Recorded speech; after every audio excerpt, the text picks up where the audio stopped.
प्यारे साथियों, आज की क्लास में मैं आपको सिखाने वाला हूँ भिन्नों को आरोही एवं अवरोही क्रम में कैसे लिखा जाता है। देखिए, अगर आप लोगों को भिन्नें दी गई हों, आप लोगों ने भिन्नों में छोटा बड़ा पहचान लिया है, कौन सी भिन्न आपकी छोटी है, कौन सी भिन्न आपकी बड़ी है, तो उसे आप आरोही क्रम में चाहे लिखो चाहे अवरोही क्रम में लिखो। तो सबसे पहले जरूरी ये है कि आप भिन्नों को कैसे पहचानोगे कि भिन्नों में आपकी कौन सी भिन्न बड़ी है तथा कौन सी भिन्न छोटी है। चलिए, इसको पहचानना मैं आपको सिखा दूं, उसके बाद चाहे आरोही क्रम में लिखो चाहे अवरोही क्रम में। तो देखिए, 3 तरीके के क्वेश्चंस आपसे पूछे जाएंगे, पूछे जा सकते हैं। देखिए, पहला टाइप हमारा क्या है। पहला ऐसा आपको दे सकता है कि जो भी आपके पास भिन्ने हों, भिन्नों के क्या हों, हर समान हों। देखिए, भिन्नों के क्या हों, हर समान हों, भिन्नों के हर समान हों, भिन्नों के हर समान हों। स्टूडेंट, जैसे कि आप लोग यहाँ पर देख पा रहे हैं, सभी भिन्ने क्या हैं, हर समान हैं। जैसे यहाँ भी 3 है, यहाँ भी 3 है, यहाँ भी 3 है, यहाँ भी 3, यानी कि हर समान है। जब हर समान होते हैं तब क्या होता है, जिस भिन्न का अंश बड़ा होगा, बड़े अंश वाली भिन्न क्या होगी, बड़ी होगी, ठीक है, तथा छोटे अंश वाली भिन्न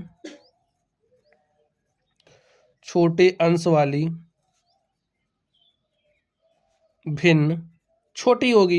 ये बात आपको दिमाग में बैठा के रखना है, ठीक है। अब जैसे यहाँ पर आपको ये जो भिन्न दी गई है, इसे अवरोही क्रम में लिखना है, और आपको पता है अवरोही क्रम का मतलब होता है कि घटता हुआ क्रम, यानी कि सबसे पहले आप सबसे बड़ी संख्या लिखोगे, फिर उससे छोटी, फिर उससे छोटी, फिर उससे छोटी, और लास्ट में सबसे छोटी। एक क्रम होता है अवरोही क्रम में लिखने का। तो अब यहाँ पर ये जो भिन्नें लिखी गई हैं, आप कौन सी छोटी है कौन सी बड़ी है, इसको तो पहचान ही सकते हो। तो चलिए पहचान लगा लीजिए आप। देखिए, सबसे बड़ी कौन सी है, और वही क्रम में लिखना है, ठीक है। तो सबसे बड़ी वही होगी जिसका अंश बड़ा होगा। तो अंश देखिए किसका बड़ा है, यहाँ 7 है, यहाँ 5 है, यहाँ 4, यहाँ 1, तो 7 बड़ा है ना। तो सबसे बड़ी भिन्न आपकी क्या हो गई, 7/3। अब 7/3 से छोटी, देखिए इससे छोटा अंश किसका है, 5 है, तो आप लिखोगे 5/3। फिर आपका है 4/3, और सबसे छोटा कौन सा है स्टूडेंट्स, आपका 1/3। देखिए, और वही क्रम में लिखना था, आपने लिख दिया है। अगर आपको बड़ा छोटा पहचानना आ गया तो आरोही या अवरोही क्रम में आप आसानी से लिख ही सकते हो।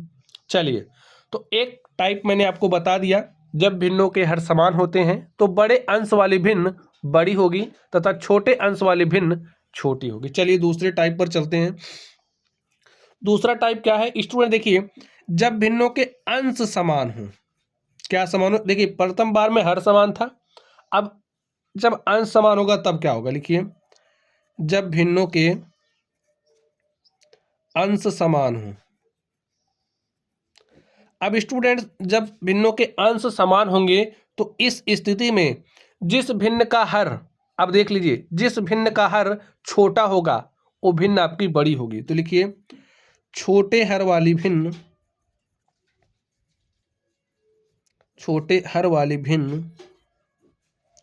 बड़ी होगी तथा बड़े हर वाली भिन्न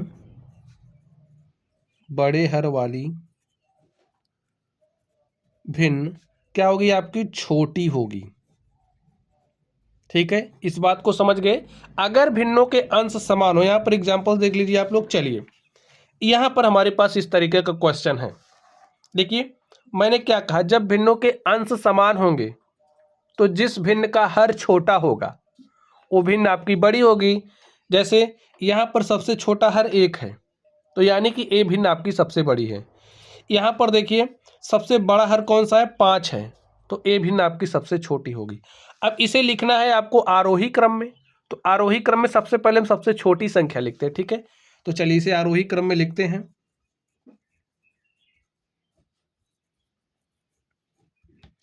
तो सबसे पहले सबसे छोटी, क्योंकि आरोही का मतलब होता है बढ़ता क्रम, सबसे पहले सबसे छोटी, फिर उससे बड़ी, फिर उससे बड़ी, और आपकी लास्ट में सबसे बड़ी। तो सबसे छोटी भिन्न बताइए कौन सी है, 9/5, क्योंकि जिसका हर क्या होगा, बड़ा होगा वो भिन्न आपकी छोटी हुई। कब? जब भिन्नों के अंश समान हो, इस बात को ध्यान रखना है। चलिए आगे देखिए, अब 9/5 क्या है? आपकी सबसे छोटी है। इससे बड़ी देखिए कौन सी है? आपकी 9/4 है। इससे बड़ी कौन सी है? 9/2 है। और आपकी सबसे बड़ी कौन सी है? 9/1 है। देखिए इसको हमने बढ़ते हुए क्रम में लिख दिया है, तो हो गया आपका आरोही क्रम। चलिए अब तीसरी स्थिति भी आप लोग समझ ही लीजिए। तीसरी स्थिति में क्या होगा स्टूडेंट्स? ना तो अंश समान होगा, ना तो हर समान होगा। क्या होगा? ना तो अंश समान होंगे,